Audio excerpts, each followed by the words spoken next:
मित्रों नमस्ते। पतंजलि फिटनेस के इस अभियान में आपका अभिनंदन, स्वागत है। मैं आरोग्य मंदिर यूट्यूब चैनल की ओर से आपका अभिनंदन करता हूं। जैसा कि आजकल सर्दियों का मौसम है, हेमंत ऋतु चल रहा है, फिर शीत और फिर वसंत आने वाला है, और इसमें जो मुख्य रूप से जो लोगों को समस्या होती है, जो बीमारी नहीं होते हुए भी बड़ी बीमारी बन जाती है, वो है सर्दी और जुकाम। सर्दी का जो मुख्य कारण है वो संक्रमण है। Flu, pneumonia, bacterial infection, allergy, asthma, bronchitis, यहाँ तक कि जीआरडी में एसिड ज़्यादा बनने से एसिड ऊपर गले की ओर जाता है, जिसके कारण गले में खसखसाहट होना, सोने के बाद खांसी आना, लंग्स में सूजन हो जाना, ये आम समस्या है। और इसके लिए विशेष तौर पर मैं आपसे निवेदन करता हूं कि कोई भी संक्रमण, वायरल इन्फेक्शन हो तो आप पहले दवाइयों का प्रयोग न करें।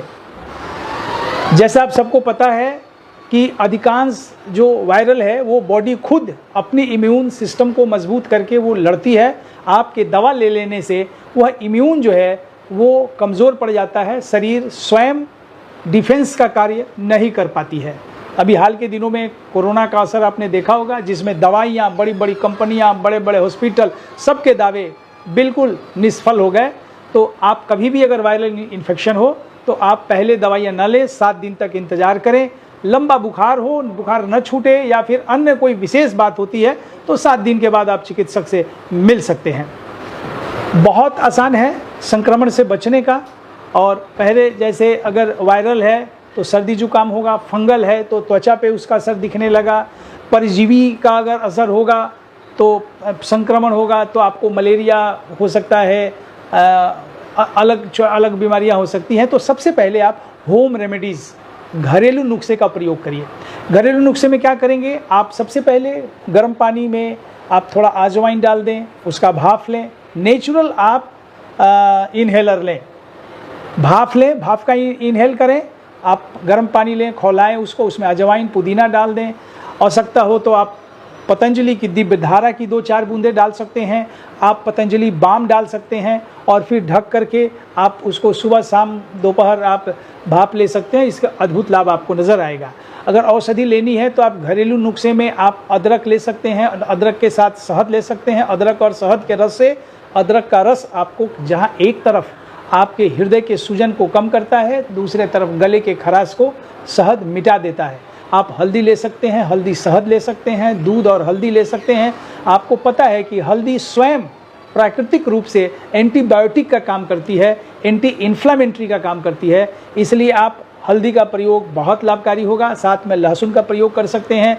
लहसुन भी एंटीबायोटिक का काम करता है और आपके छाती को, आपके गले को, आपके खराश को, आपके जुकाम को, सर्दी को बहुत हद तक लड़ता है और आपको बचाता है।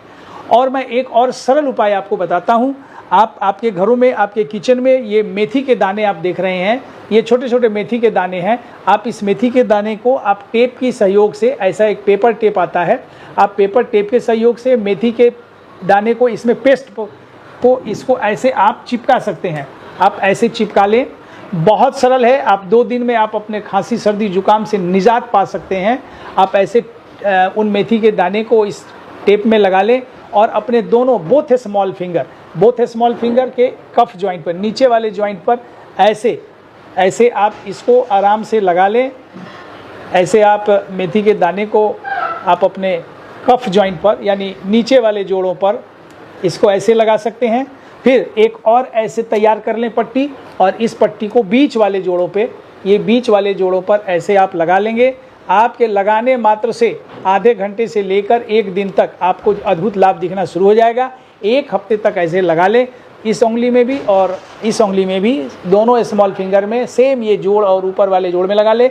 हाँ, अगर आपको ब्रेथलेसनेस हो, लगातार श्वास की समस्या हो रही हो, दम फूल रहा है, तो ठीक यही कार्य आप ऊपर वाले जोड़ पर, यानी आप नीचे वाले, मध्यमा और ऊपर वाले जोड़, आयुर्वेद की दृष्टि से इसको कफ ज्वाइंट, पित्त ज्वाइंट और वात ज्वाइंट कहा जाता है। तो इस नीचे वाले ज्वाइंट कफ ज्वाइंट पे, बीच वाले पित्त ज्वाइंट पर, ऊपर वाला वात ज्वाइंट पे लगा लें तो सर्दी, जुकाम और ब्रेथलेसनेस तीनों से आपको मुक्ति मिल सकती है। ऐसे ही मेरे साथ आप जुड़े रहें। पतंजलि फिटनेस में आप ऐसे छोटे छोटे वीडियो देखेंगे जो आप बड़ी बड़ी बीमारियों का छोटा छोटा समाधान और 100% आप इसे लाभ ले सकते हैं। तो आप मेरे YouTube चैनल को सब्सक्राइब करिए और ऐसे छोटे छोटे वीडियोज़ आप देखते रहिए। धन्यवाद।